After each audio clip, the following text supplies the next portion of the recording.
Hey guys, my name's Steve. Today I'm going to be talking to you about minimalism and the steps that I took to reduce what I own and what I consume and the effect it's had on my life. So back in 2006 I left a very well-paid job in the city of London. And I started working less. I did less hours. I basically changed my lifestyle so that I didn't spend so much money, and I suddenly had loads more time on my hands. I was working 3 days a week.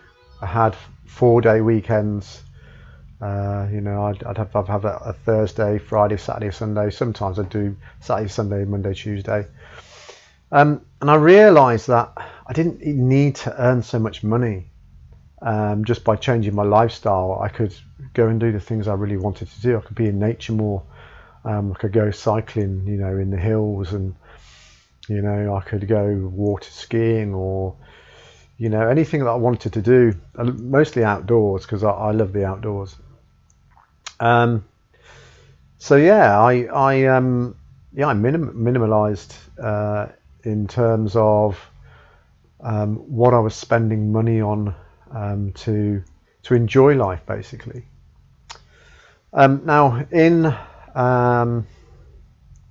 2014 I moved to India to open up a retreat center. My idea was that I would be going there full time. Now, as it turned out, I lost a lot of money there. Although a lot of people say that is going to happen in India because there's a lot of corrupt people out there who want to take your money, and it was a bit naive of me thinking that I could trust somebody, but I did, and I lost a bit of money, but I moved there anyway. I spent 6 months there. I had a great time, but in that process of moving there, I had to get rid of everything I owned, which was really painful because I had a lot of stuff. I mean, I'd had 2 properties at one point, and I just got rid of everything. I got rid of stuff that, like as an example, a little Terminator skull, this metal thing, it was like £40, and it was a great doorstop and a talking piece, and wooden carvings from around the world, from places I'd been, keepsakes and mementos and stuff like that. So it was really a difficult process to actually get rid of all my stuff. I still think about some of the stuff that I got rid of, and I'm like, oh, I really wish I had that now, but I have to let that go because that's gone now. That's part of my past.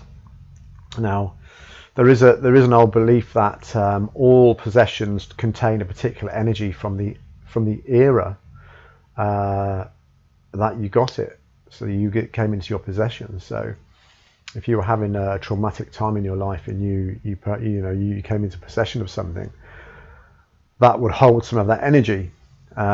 So this is why they think that when you have a massive purge of all your stuff from the past, you feel great. Loads of people will report it. I mean, as soon as I'd got rid of all my stuff, I was like, oh my God, I just feel so light.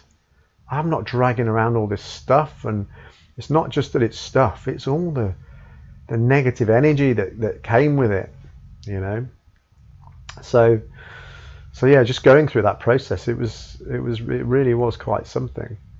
For me, to come out the other side of that and feel no remorse in having got rid of all that stuff, I was like, okay, I do actually feel quite good about that.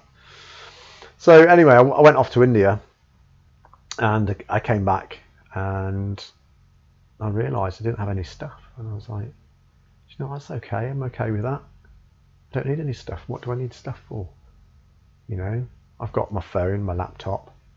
I don't need all that stuff I had. I've got a selection of books, a small selection. When I read a book now, I'll give it to somebody. I'll say, do you want to read this book? A really good book. Well, Somebody will give me a new book. I'll try this one, okay, and I'll keep that cycle going so I don't accumulate stuff. It's like recently, because when I came back, I bought a gong. I already had a singing bowl, which I took to India, but I brought it back, and I basically was started to do some sound healing stuff. And a friend of mine recently wants to do sound healing, so I'm like, well, that's just extra stuff that I've got. I'm not actually using it at the moment. Have it, bring it back when you're done with it. You know, that's the beauty of non-attachment to material objects, which is basically what you're doing. You're only breaking that attachment that you have to them. So now I can give that away and go, well, you know, bring it back when you're done with it. You know, I've got no attachment. I mean, yeah, if they lose it, then, you know, then there's obviously a consequence there for them to replace it, but I won't be attached to it if it does get stolen or it's lost, because it's like, well, it's just a piece of material, really.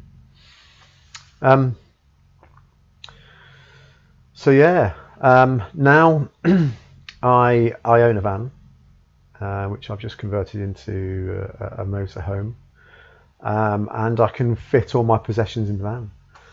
I don't really need much, you know. Like I say, I got my tech, my equipment, you know, and just a couple of little things that, you know, like a particular type of torch that I like, and other little bits and pieces. But, you know, my clothes, you know, I don't really have a lot of toiletries. Part of minimalising as well was changing how I use products, and I'll be talking about what I do to not only save money, but also have less impact on the planet.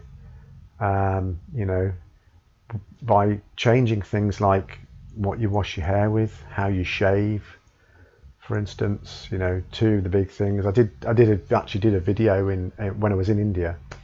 You can probably find it on YouTube. That is basically how to shave without shaving foam. And yeah, that's something that I just somebody said to me on a program, you don't need shaving foam because water softens your beard just as much as shaving foam. All shaving foam is doing is keeping the water close to your skin. So if you use hot water, you can just keep splashing it on. Eventually it will do that, or you can use a flannel and hold it on. It's just the same as using just shaving foam. It's a waste product. You know, it isn't really useful, or I guess it could be useful because you can see where you've shaved, because, you know, you're moving the stuff away from your face. So like there is that benefit from it, but, you know, apart from that, it's a waste of money. So yeah, I'll be sharing other tips like that on how I save money, not just on obviously products for my body, but also, you know, how I eat, how I've changed my diet, and, you know, how I'm having less impact. So yeah, speak to you soon.